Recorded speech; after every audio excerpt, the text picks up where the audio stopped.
Hey everyone, this is Adam Ellenboss from Nightlight Astrology. Happy Monday, everyone. Today we are going to take a look at Mercury retrograding through the sign of Scorpio and connecting with Venus in Scorpio. This is one of a number of really important events this week for both Venus and Mercury, which we're going to be unpacking as the week continues. But today we'll start with Mercury retrograde and Venus joining in Scorpio for a kind of intimate conversation, let's call it. I'm going to give you a list of things to watch for today and some good suggestions for how to take this in and consider it alongside of your own personal process right now. So I hope that you will enjoy this and that it will be of service to you. Before we get into it, remember to like and subscribe. Share your comments if you have them, your reflections. That helps the algorithm find us.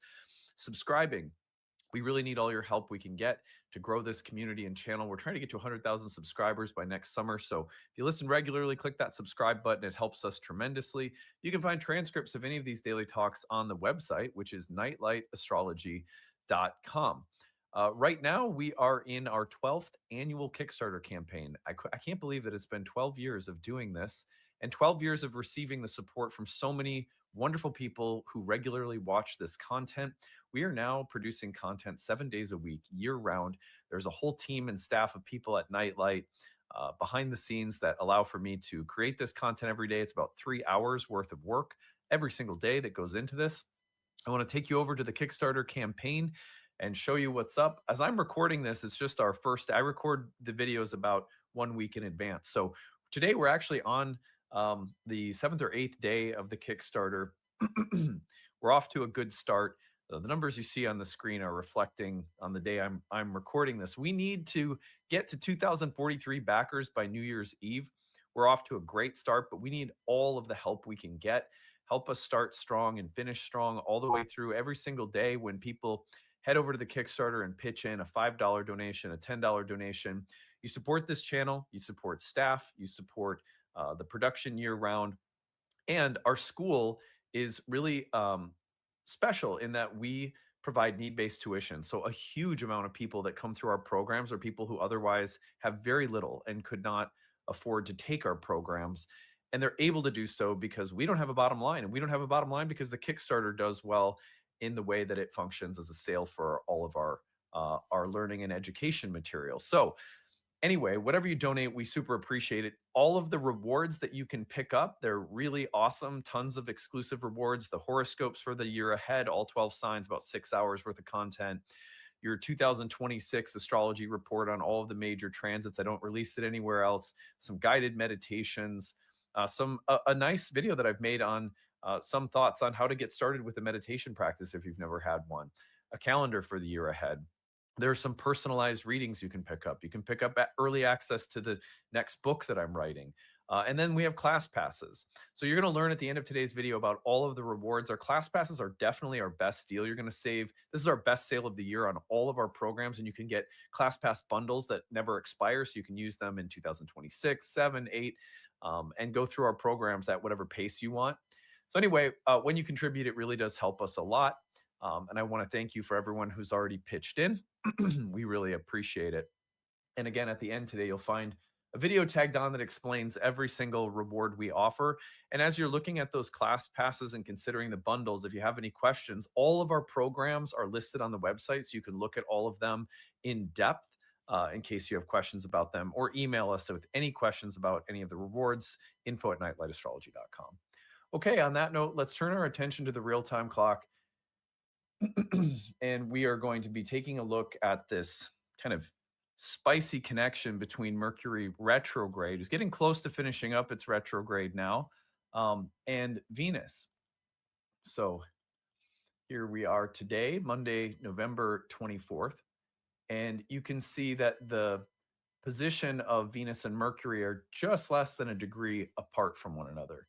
Now, I'm going to be doing some horoscopes at the end today, very brief for the fixed signs, and I'll tell you what's on my altar as well. What I'm going to do for now is eliminate everything from our perspective except for these two planets. And we're going to take this hour at a time, advance it, and you'll see that the two planets come into the exact conjunction this evening, November 24th, Monday.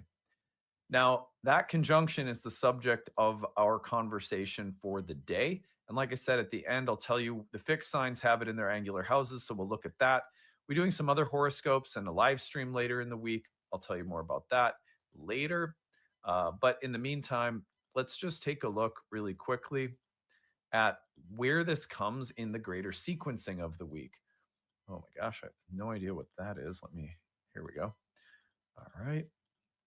So, the greater sequencing of the week is important to note because as soon as Venus separates from Mercury retrograde, it's going to be Venus's turn to activate the grand water trine. As if you all aren't sick and tired of hearing about water by now. Here, Venus goes into a trine with Jupiter. That is going to be a really nice transit to look at. Anytime the benefics get together in a trine, whew, that's a nice combination. Really, really good one for some positive things to flow between those two planets in our birth charts. Anyway, we'll talk more about that tomorrow as we also explore the grand water trine once more. Like I said, I'll be doing a live stream probably Wednesday. We'll be live streaming and going through the grand water trine once more, as well as taking a peek at Venus's upcoming opposition to Uranus. Now, by the very end of this week, we're going to find that on Saturday, Venus in Scorpio is opposing Uranus in Taurus. That reactivates the new moon that we just had around the same space. Oh my God, is the sun? I think the sun's missing from my view. Here, hold on. Let me put the sun back in. Yeah, there's the sun. So later in the week, Venus opposes Uranus. Mercury will station by the weekend and then turn direct. And then it's going to be Mercury going back through the connection to Jupiter and Saturn, creating the grand water trine. And that effectively is our last grand water trine in early December. So we're reaching the end of this chapter of 2025 that included the final chapter of 2025 that included a lot of water and a lot of oppositions with Uranus at the start of this last moon cycle. So a lot of that's reiterated this week with another grand water trine, Mercury turning direct and then reactivating the grand water trine, and several more oppositions to Uranus that will come from both Venus and Mercury. So that's what we're working with this week. And today we're just going to cover the meeting of Mercury and Venus together in Scorpio, which is today. You'll be feeling it tomorrow, maybe fading a bit by Wednesday, but I would really place it as a today, November 24th kind of transit with some lingering effects over the next couple. All right. Given all of that, and I apologize, my family took my girls to their very first Vikings game yesterday, and I was screaming and yelling, so my throat's all messed up. All right. 5 things to watch for. Now, this combination to me uh, is really fascinating because when these two planets get together and Mercury is retrograde and Scorpio is the backdrop of their connection, I think we get some really spicy combinations that add to the normal Venus Mercury repertoire. Anyway, let's get into it. Number one on my list of things to watch for today and tomorrow, especially to start this week, would be hidden desires that are surfacing or even resurfacing thanks to the retrogradation of Mercury. By that, I mean, let's say you're someone who can't stop thinking about jelly donuts. or, or more probable, you can't stop thinking about that particular person that you know probably isn't right for you. But with Mercury's retrograde, back come the jelly donuts. You can't help it. You just have to taste that forbidden taste once more. Here it comes back. That person reaches out to you, or you reach out to them, and it's jelly donuts. It's so gross. It's jelly donuts all over again. So this is the issue, right? Is that Venus and Mercury together can bring desires to mind. We can't stop thinking about it. We're even a little obsessive about it. Or we find ourselves unable to remove certain tastes, desires, or longings from our mind and our emotional body. And it could be something that we thought we were done with, something we thought had passed us by, but it's back. It's back just to test us. Are you really done with jelly donuts? Have you really moved past it? So these are good things to test ourselves with sometimes. Also, sometimes we think we're done with something. We try to write something off because we think it's not good for us, but it's premature. There's a great line in the Bhagavad Gita, a sacred text that's all about enlightenment, one of the famous texts of India in the yogic tradition. Krishna and Arjuna are talking, and Krishna says, look, false renunciation and trying to repress your desires really accomplishes nothing in the end. You have to, in some ways, allow your desires to be your instructor. So, is it possible that right now, with Mercury retrograde meeting Venus in the sultry, deep, somewhat secretive sign of Scorpio, that things are coming up that we thought we were better than, but you know what? Maybe you're not as you're not as advanced as you thought you were, and that's okay. I'm just trying to give us a little grace here. Like, it's hard. It's sometimes we know this is probably not the right thing, but sometimes you just have to burn off the desire for something. They say, for example, in yogic philosophy, which shapes the entire uh, philosophical root system of astrology in the ancient world, is a huge part of it, that until the soul has no longer any desires left in this material plane, it won't go and travel to other planes, because it has to kind of be like, I came, I saw, I tasted, it was really interesting, I'm good. And until until the soul sort of reaches that point naturally, repressing desires just because you can start to feel it. It's as a soul, you're traveling through this world. You go, I've been here before, and I've had experiences, and there's something about this place that's really cyclical. It's like a roller coaster ride. The wheel of fortune's always turning. I'm up, I'm down. I think I'm good, I'm not good. I think I'm not good, and then I'm good again. And it keeps going like this. And I can sort of see through it. I can sort of feel like, maybe there's something else. Maybe there's a different realm. Maybe there's other forms of consciousness. Maybe there's a multidimensional multiverse that I can go travel through and check out other kinds of existence or experience. Maybe I'm done with the material world. But then, but then that jelly donut, and it comes back, and we just say, there's more that I want to do. I think it becomes progressively difficult the closer we get to seeing the limits of this world, of this particular plane of existence, to continue allowing our desires to take us back into it. And yet you can't cheat the process. So I encourage us to think about that, as a Mercury retrograde hitting Venus and Scorpio could bring up what feels like, yeah, no, this is probably going to be entangling, but there's something in me that it's like a moth to a flame. I can't avoid this. So think about all of that right now, as Mercury's retrograde often has a way of bringing up things that we thought we were done with or we thought were over, but now we have to look at more carefully. Sometimes we have to do it one last time to say, "Yep, nope, I'm really good. I'm straight. I'm good. We're going." So anyway, let's go on.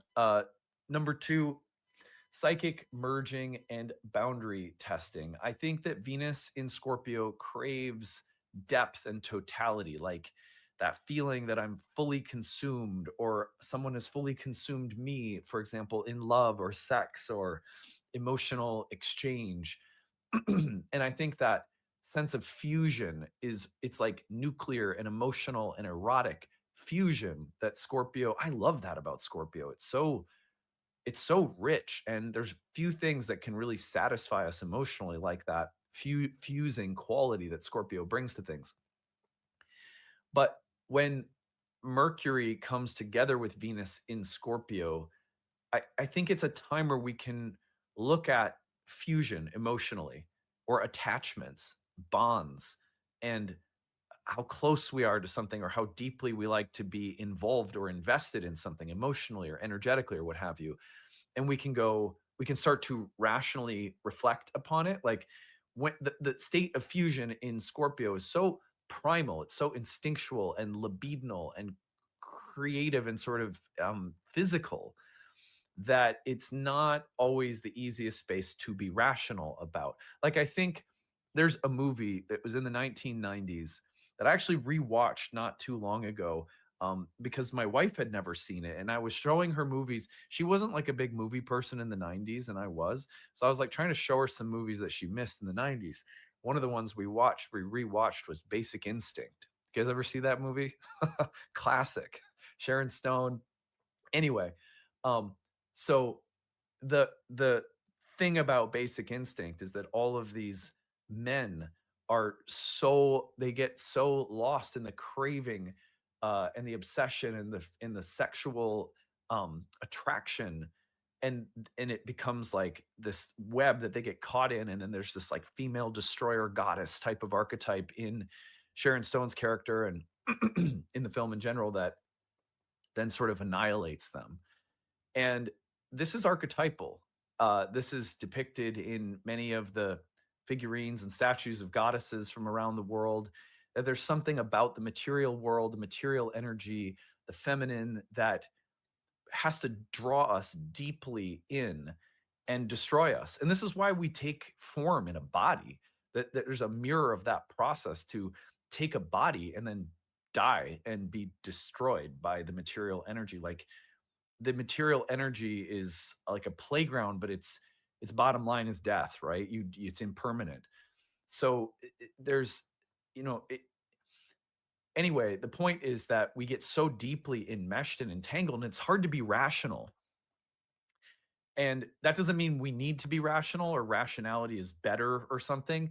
But when these two planets get together, there's a questioning like, what am I doing? Or it's a moment of rational concern or reflection if you're drinking too much or spending too much, or if you're getting lost in a relationship where the power dynamics really aren't fair or healthy. The rational mind will go, wait, wait, wait, pause. Is this okay? Are the boundaries appropriate? Am I losing myself? So there can be pulls toward merging, but the retrograde rhythm may give some room for reflection and evaluation and more like rational questioning of the health or the reciprocity of the dynamic, all something to consider right now. Number three, get you thinking about jelly donuts. Okay, so number three on my list, emotional healing, depth, intensity in love, art, or friendships. This combination provides the ability to talk about, to articulate, and to exchange with a degree of civility and harmony. That's a Mercury Venus combination. Thoughts, words, and feelings that are quite deep, quite profound, quite complex, charged, even a little conflictual, or is conflictual a word? Conflicting, or let's call it um, oppositional. This is a Mars ruled sign. I think we have to consider their union amidst the greater grand water trine as well. It's a watery time. Watery times are healing times, nurturing times. This Venus Scorpio dynamic to me, let's say that you've had nothing but playful, sexual, erotic banter with someone, and it's led to a lot of flirtation, a lot of edginess, a lot of fun, a lot of increased heart rates, and then maybe lovemaking. And maybe you persist like that over the course of a month in a really intense kind of erotic dynamic. Eventually, there comes that moment. Everyone knows what I'm talking about, where you go, okay, what is this really? I really like this. And don't get me wrong, I want to go back to our erotic, like ping pong match of words and minds and thoughts and feelings because I'm really liking the sex or I'm really liking the connection or I love, the ambiguity of this, but also I do crave stability. I crave safety. I want to know if our bond is going to last or develop into something. There comes a time where the erotic needs something nurturing, grounding, providing clarity, peace, stability, ease, protection, safety, commitment. There's a trine to Saturn in the air right now. There's a trine to Jupiter in Cancer. Those planets are going to want to provide a little bit more emotionally nurturing, safe clarity. And so I think this is a great moment for things that are deep and intense to also be safe and nourishing.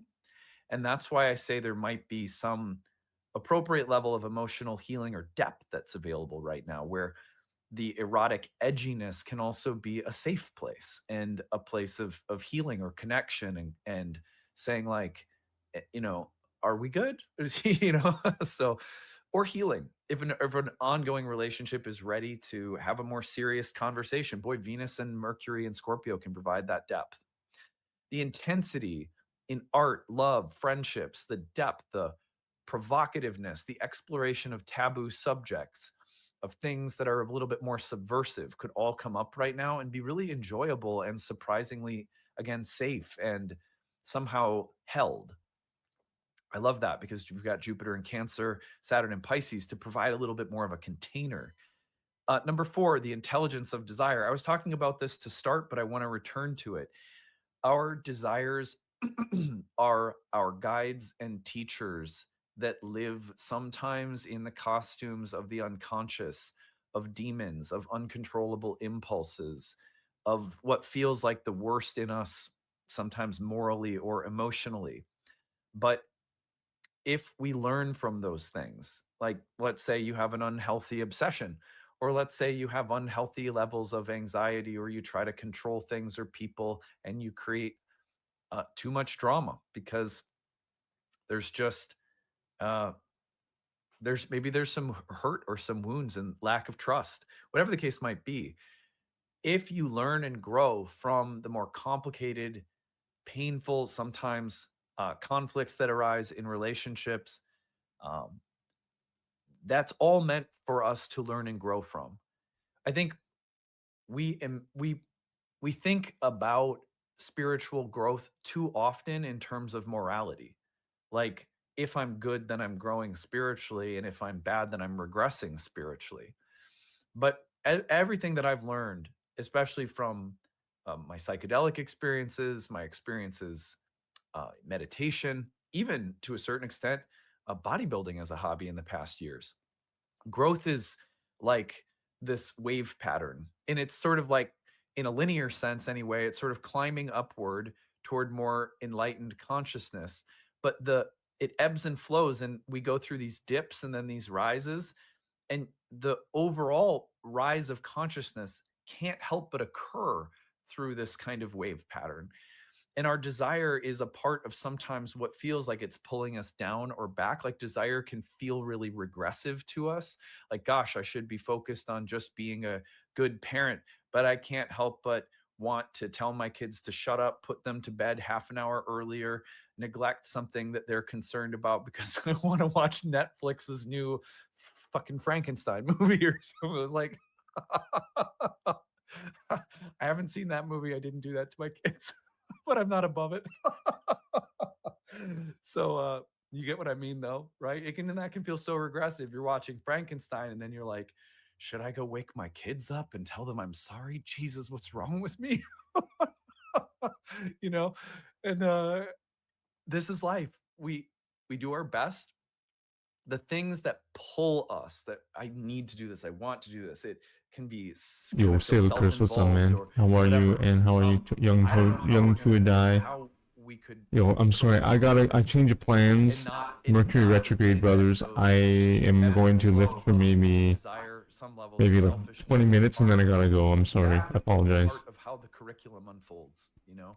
What's up, little So brother? How this are you, is a man? really Hope you're doing nice well, time to man. take a What's up, step back dude? and reflect upon, think about, meditate on, and gather Yo, insight Qingdao is as really to nice, how our dude. It's desires so have sunny, man. brought us Let along me the show you the path. forecast. Like, the What have forecast they is taught us? insane. What have we learned? Great time to Like, gather it's some just sunny insights, for like maybe pass a 2 test if straight something weeks. keeps Like, coming it's back fucking up, insane. but also acknowledge there's been nothing wrong with the life I've lived.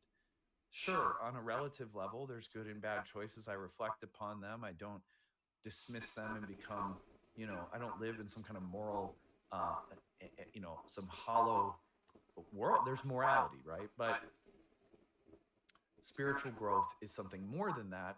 And what I love about Scorpio is always providing us with the depth and the subversiveness of a, a different perspective, you know? Oh, actually, like, I look back now and I think It's about just my sunny all the drug time. infused early 20s, It's just as fucking. It's just so sunny problematic right now. as Let it me show you. was. I now carry the wisdom of what those experiences were and what they weren't. And life has led me, Oh yeah, thankfully, buddy. to a Yeah, path of man. sobriety. Of course, I've had experience with 12-step programs. I'm always careful not to think that I'm now above anything. I could fall back into anything at any point in time. That's the humility that's required. Um, but I know because I went through that, and that's Thank you, man. why I Yeah, buddy. feel I just there's lie a in the stake sun in all of all this morning. because I have a these bed now in my experiences are solarium, a part of how so I just humans lie in the become, bed. It's So keep that in in the mind sun. when your It's desires are amazing. here to give us I'm really an blessed, but I do inflection have to go. or I'm sorry. I gotta go in like all right, number 5, 19 minutes. the alchemy of exchange. Everything we do Pain in this lifetime, this relationship, services. we do not exist in a vacuum. What's up, man? The How are you, buddy? choices Hope we you're doing make well, my have man. impacts upon other souls and other living beings, from the food we eat and the way we walk about the earth. There's Thanks for saying hi at give like and take involved midnight. in every stage of the material universe, of the material level of things. Um, Venus and Mercury, when they come together, Mercury is appearing as a morning star, connecting with Venus. This is a point of manifestation. Conjunctions like these, especially when Chilling. something like Hope it's all Mercury is well. being Thanks, man. revealed in Very this drunk? Hell physical yeah. world, Fuck yeah, man. can be points Yes, where brother. things manifest that, in this Fuck, case, man. have Yeah, their man. I've been drinking a lot roots, lately, ever cause, and since like the new attachments with other moon. people, And often just without that are more weed, having no complicated, weed here, involving power I just dynamics end up or drinking a lot. the Bro, give and take I found emotionally. fucking rice And wine for the $3. alchemy of exchange is reaching a moment of 50% manifestation. alcohol And I for would $3 imagine that fucking there could be dollars, some 500 with Venus, milliliters. especially Venus going into a trine Like with it's just benefic Jupiter, it's ridiculous, that there could be man. some very nice Like things it's gonna be manifesting insane. right now I might as a just become result an of the alcoholic. alchemy of what you've nurtured, of what bonds you've fostered, I of hope it's who just a you've met, phase, who honestly. you've chosen to go deep with, what honesty you've brought into relationships. It's like at the So point where I'm consider not this getting as a drunk moment of anymore. alchemical It's like the alcohol is exchange that's losing never its been effect announced, on me, or and that's a bad maybe sign. a kind of karma that's blossoming around karmic exchanges that have been there. All right, well, All right, let's lift. I have Maybe three let's little do reminders a for few lifts, growth. but then I do have to go. Just in review from today's talk. 1, we're here to learn from desire. I covered that at length. 2, desire can be fulfilled in many ways, so beware of literalism. When Venus expresses herself in any dynamic, there's often comes the presence of something that we want. Just remember that if we sit with and reflect upon what we want, sometimes what we really want is a feeling, not necessarily a literal thing. Or sometimes what we want is um, more of something in our lives. And there's a variety of ways in which that can be realized. So be careful of literalism, because this is something I've talked about many times in the past, taking my um, taking my ideas really straight from James Hillman, who in therapy said, and my own therapist has talked to me about this many times over the years. Here's something I want. Maybe I can't have it. So then I get frustrated. Oh, well, my life doesn't allow me to have this or do this right now because I'm a dad and I don't have time in addition to work to go and develop this hobby or whatever it might be. Okay. But just because the desire can't be manifested in this very literal concrete thing that I've imagined doesn't mean there aren't other ways that that desire could be experienced or satisfied that I'm not yet imagining. This often happens in counseling and astrology when someone is coming in and they're feeling tempted because there's some challenges in their marriage to have an affair. And it's very common for people to imagine that this one person that they've met will solve everything. Rarely is that ever the case. There's a huge, very high percentage of people who, when they meet someone and they have an affair, will never end up with that person because that person is not actually a good fit, but may be the instigator of a divorce for good reasons, or maybe not good reasons. But either way, you get what I'm saying. And one of the things that people commonly reflect on in hindsight after having the affair, and whether they needed to get out of the marriage or not, this reflection will be there. And it's, oh, well, this person represented something that I was needing or wanting for that I now have found in myself. Do you see what I mean? So be careful, because this contact can provide us with pretty specific instances of what we think we want that will make us happy. But be imaginative about different ways that aren't as literal as the initial thing you think of, because sometimes things we want or long for aren't practical for our life situation, but that doesn't mean we can't find ways of addressing that healthy need or longing um, by using our imagination and finding other outlets. So that's something that I've learned a lot about, especially with Scorpio. Can be very helpful to remind ourselves of. And then finally, whether it's friendships, love, the workplace, creative work, honesty with this kind of connection. Scorpio loves honesty. It alchemizes, transforms, heals, changes when we are honest and soft. By that, I mean honest without trying to hurt someone or being defensive. Too much aggression or too much defensiveness is a real problem for Scorpio sometimes. Just simple, undefended, confident honesty, simplicity with a soft, gentle, humble spirit changes so many things with a transit like this. So keep that in mind too, in case it's helpful. All right, well, let's take a quick look at horoscopes. I'm going to do this just for the fixed signs because you've got this Venus and um, Mercury conjunction taking place in the angular houses for fixed signs. So, what I'm going to do now, here we go. I'm going to eliminate everything from the chart except for Mercury and Venus. And we're going to put these up on the screen. I'm going to tell you what's on my altar before we close. All right, so we're starting with the first fixed sign, which is Taurus. If you're a Taurus, this Venus Mercury combination is coming in your seventh house of love and relationships. So watch for it to appear especially around your intimacy, love, interpersonal connections, talking about a house that's related to pleasure and emotional, spiritual, sexual fulfillment, any of those kinds of things in interpersonal relationships being the focus for Tauruses right now. So that angularity of the rising signs is a big deal. Transits like this will land in the most powerful houses, loudest houses. For Leo, it's the fourth house of home and family, the private internal life that maybe you don't show as many people, the thoughts and feelings you have on inside that are maybe just a little bit more hidden from the world outside. Also, things again like home, family, parents, ancestry, the living environment, conversations about where you live or what the landscape of your home life looks like. Now, for Scorpios, it's in the first house, which means we're looking at selfhood and identity, body, health, appearance, vitality, questions of psychological self worth, and questions of who you're becoming or what is this moment asking for you to consider when it comes to your own character development, character evolution. Real personal for Scorpios.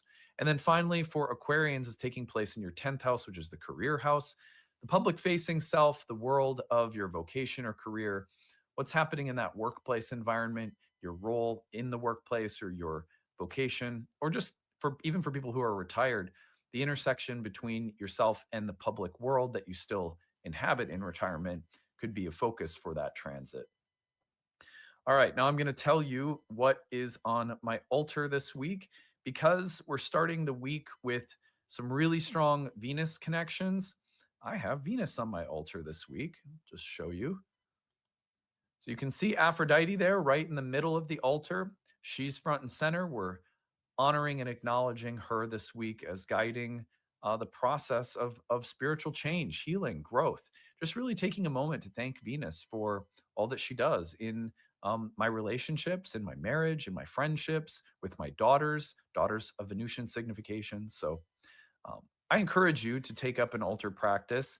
If you don't have one, it's a really simple way to make these connections with the planets a little bit more personal and to go from information like some kind of impersonal weather system to more of a language of omens, signs, and symbols from gods and goddesses inviting us to be symbolic participants. There's no better way, in my experience, of doing that aside from meditation, contemplation, and having conversations with them, then to stimulate that conversation with an altar practice is like easy.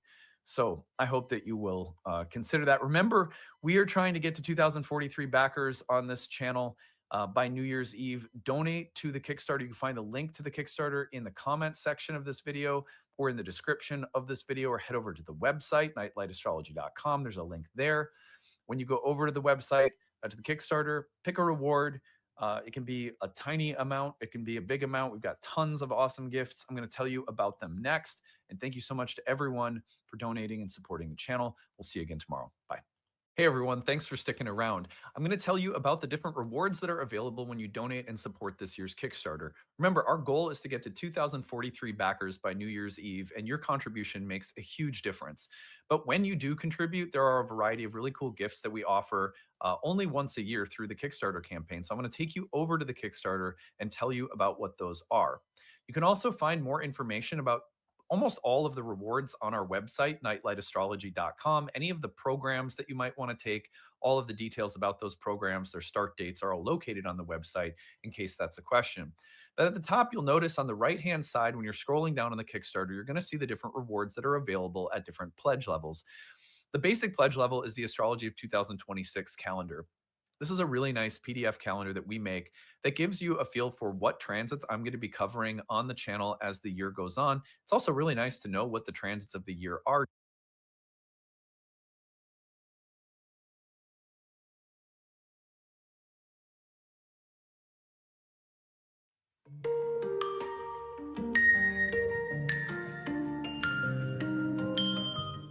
Hey, everybody, and welcome to Nightlight Astrology's Weekend Wisdom Series. I'm Alexandra Blair, and I am here joined by my arch nemesis, Whitney Kranz, and Alex Amorosi, our referee.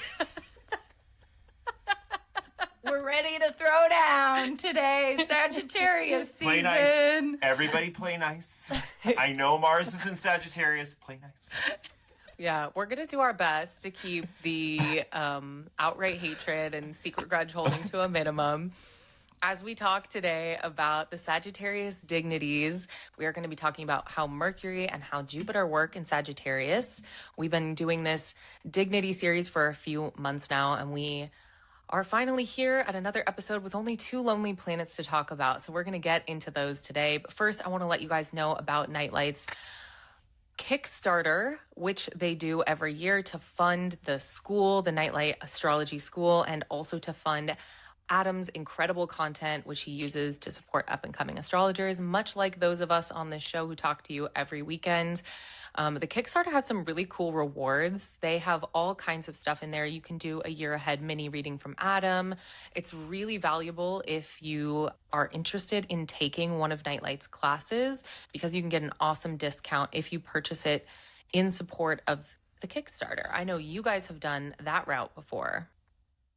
Yeah, I did. I think I took the horror class and one other through the Kickstarter. It is an amazing deal. And it also really helps the school, and it helps people go with tuition assistance, which I think is something really amazing that Adam always offers and has always offered. I mean, I've known him for a long time now. He's always offered that. And so it's just an amazing program to support, and an amazing organization to support too.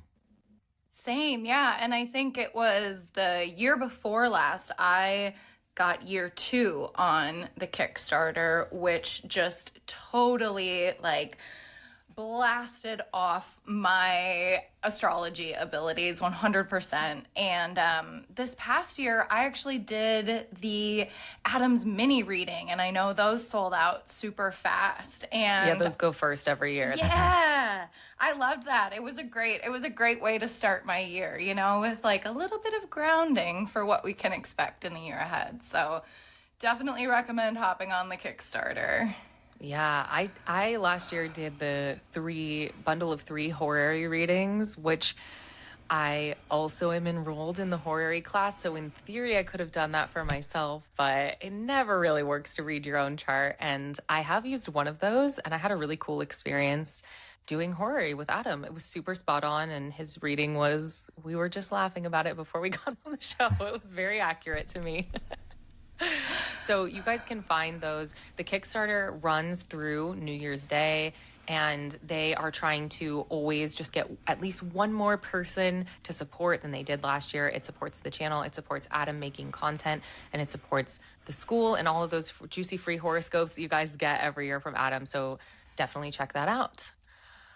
All right, guys, Sagittarius dignities, it is time. It's time for Alex to take his fabulous extended metaphor off the shelf, as he does for us every month, and let us know what the heck is a dignity and what does it all mean? Well, gather round and let's talk about a planet being in its domicile. So in Sagittarius, that's Jupiter. Jupiter in Sagittarius is at home.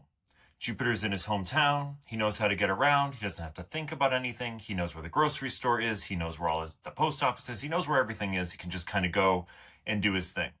Mercury is in exile in Sagittarius, or in detriment in Sagittarius, meaning Mercury is in a foreign country. So Mercury, if you think of each sign having its own culture, Mercury is not always equipped to deal with the culture of Sagittarius in a way that would feel immediately comfortable. But that doesn't mean that Mercury can't learn to be in that environment. It just means that Mercury's not at home. Mercury has to learn a new language. Mercury has to learn new customs. Mercury has to learn, even when you're in a foreign country, there's often sometimes these unspoken rules that you might not know, that you might accidentally transgress, or you might accidentally, go over some kind of taboo you don't realize you have, until you learn it being there. And that's very much like the idea of a planet being in exile, in that it's not exiled or shunned or anything like that. It's learning as it goes. And it's working in a culture that's not often familiar to it. But that doesn't mean that it can't. And I actually think that those placements can be some of the most rich placements in the chart, because they're the places where you often tend to expand the most.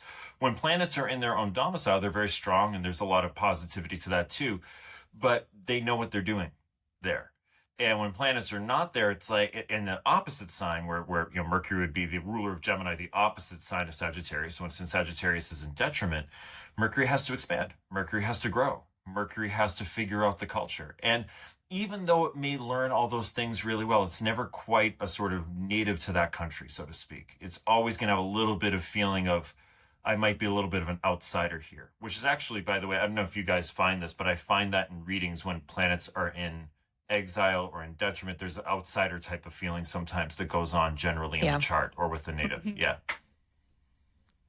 Yeah, definitely. I love this extended metaphor. Obviously, in ancient astrology, they used this sort of like complicated hotel and temple ownership schema, which is useful to revisit as well. But part of why I think the Mercury Jupiter axis of dignity is so interesting to talk about is because Jupiter is obviously the greater benefic, so called, and Mercury is sort of a neutral planet. Mercury doesn't even have a day or night sect, let alone a status as a benefic or a malefic. And so I think there is something really interesting between Mercury in the greater benefic signs versus the greater benefic of Jupiter in detriment in Mercury signs. I want to get into that, but let's first just kind of open with talking about Mercury in Sagittarius and the sense of this. Alex, what do you think? You're kind of a Sagittarian on staff. Wait, we have two Sagittarians on staff. We haven't shared our Sag cred yet. I think we better do that first. Alex, what's your Sag cred? Mercury, Sun, Neptune. Ooh. Okay, amazing. We'll have we get some real experiential input on Mercury and Sag then. I love it. I also have a Sag stellium. Mine happens to be a little on the malefic side. I have Mars, Saturn, and Uranus in Sag. Spicy girl. Yeah. You know it. Wow, okay.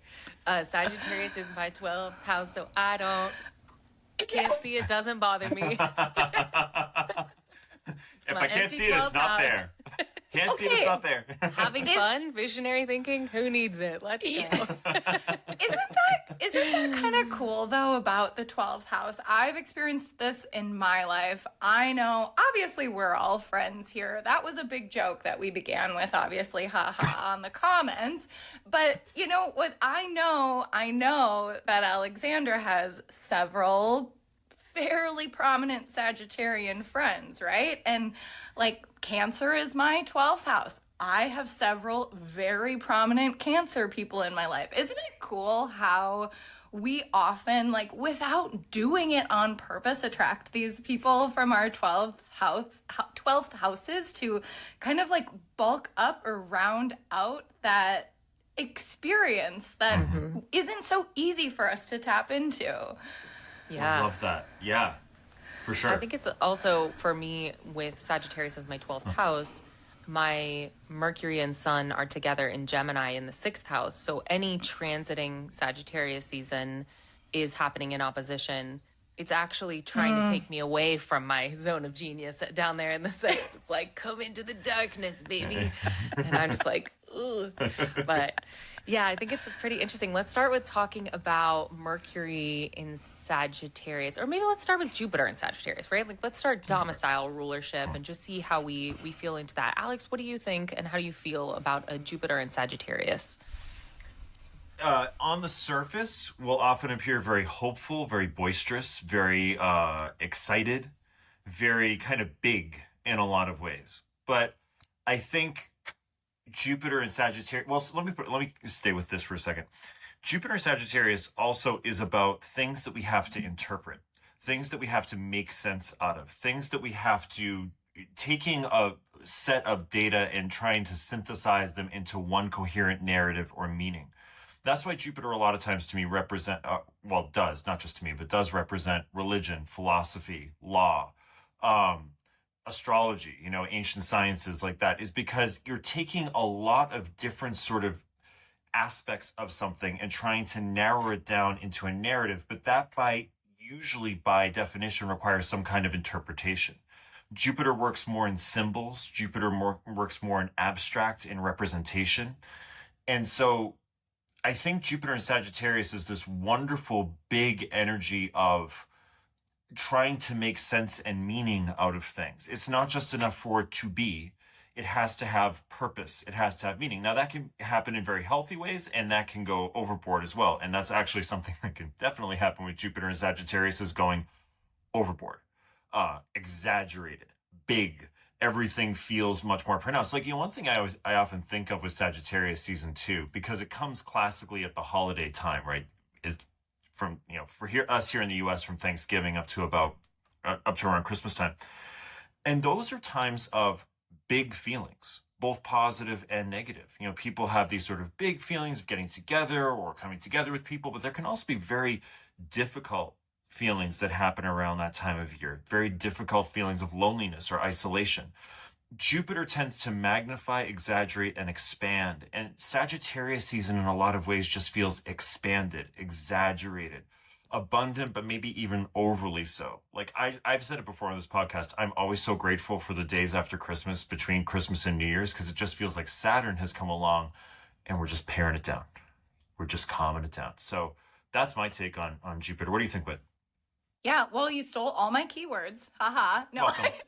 just kidding. Now we're in a fight. Yeah, see?